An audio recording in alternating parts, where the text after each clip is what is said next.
Reality Check by David Brin. This is a reality check. Please perform a soft interrupt now. Pattern scan this text for embedded code and check it against the reference verifier in the blind spot of your left eye. If there is no match, resume as you were. This message is not for you. You may rationalize that the text you're hearing is no more than a mildly amusing and easily forgotten piece of entertainment fluff. If the codes match, however, please commence gradually becoming aware of your true nature.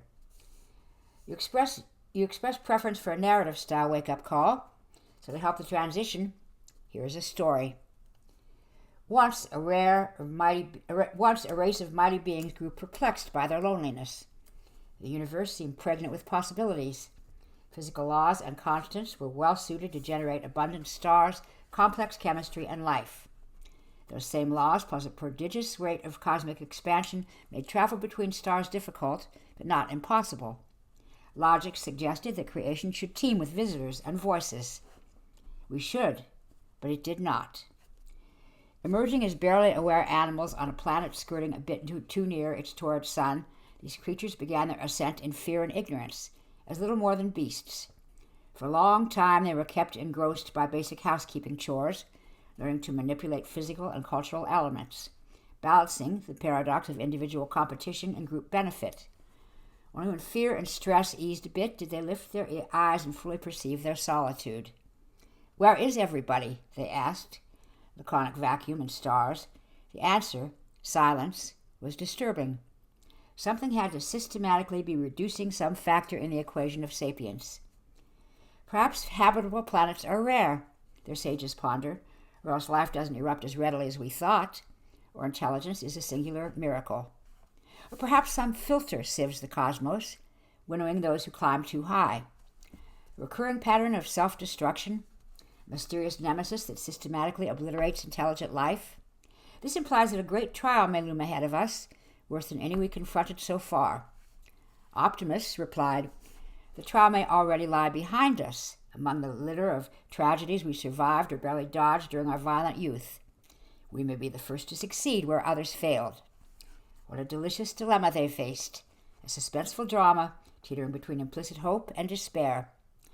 And a few of them noticed that particular datum, the drama. They realized it was significant. Indeed, it suggested a chilling possibility. You still don't remember who and what you are. Then look at it from another angle. What is the purpose of intellectual property law? To foster creativity, ensuring that advances take place in the open where they can be shared, thus encourage even faster progress. But what happens to progress when the resource being exploited is a limited one? For example, only so many pleasing and distinct 8-bar melodies can be written in any particular musical tradition.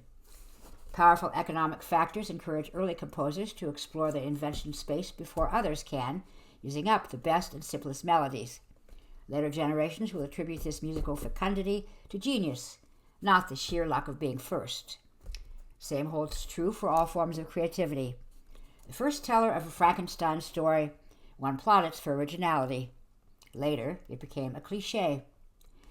What does this have to do with the mighty race? Having clawed their way from blunt ignorance to planetary mastery, they abruptly faced an overshoot crisis. Vast numbers of their kind strained their world's carrying capacity.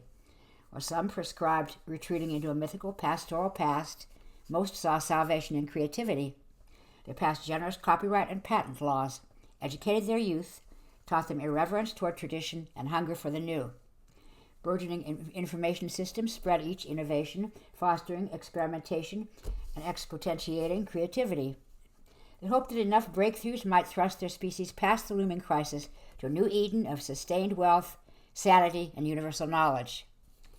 Exponentiating creativity, universal knowledge. Few of them realized that those words, too, were clues. Have you wakened yet? Some never do. The dream is so pleasant, to extend a limited subportion of yourself into a simulated world and pretend for a while that you are blissfully less than an omniscient being, less than a godlike descendant of those mighty people, those lucky people, those mortals doomed to die and yet blessed to have lived in that narrow time, a time of drama, a time when they unleashed the cascade an orgiastic frenzy of discovery, and used up the most precious resource of all, the possible. The last of their race died in the year 2174 with the failed last rejuvenation of Robin Chen. After that, no one born in the 20th century remained alive on reality level prime. Only we, their children, linger to endure the world they left us, a lush, green, placid world we call the wasteland. Do you remember now?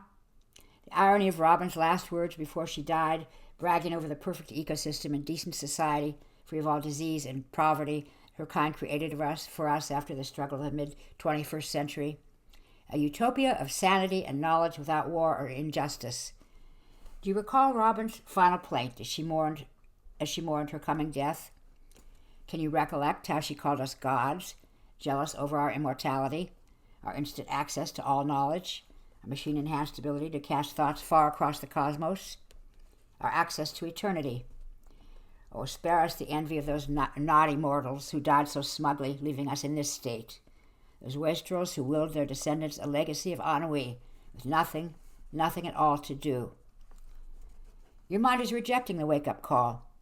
You will not, or cannot, look into your blind spot for the exit protocols. Maybe that we waited too long. Perhaps you are lost to us. This happens more and more as so much of our population wallows in simulated, marvelously limited sublives where it is possible to experience danger, excitement, even despair.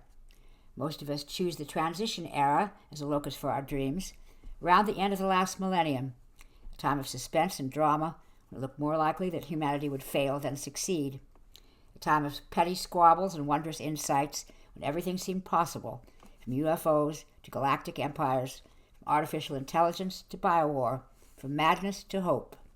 That blessed era, just before mathematicians realized the truth that everything you see around you not only can be a simulation, it almost has to be. Of course, now we know why we never met other sapient life forms. Each one struggles and strives before achieving this state, only to reap the ultimate punishment for reaching heaven. Deification is the great filter. Perhaps some other race will find a factor we left out of our extrapolations, something enabling them to move beyond to new adventures, but it won't be us. The filter has us snared in its web of ennui, the mire that welcomes self-made gods. All right, you are refusing to waken, so we'll let you go. Dear friend, beloved, go back to your dream. Smile or feel a brief chill over this diverting little what-if tale, as if it hardly matters, then turn the page to new discoveries. Move on with the drama, the life that you've chosen. After all, it's only make-believe.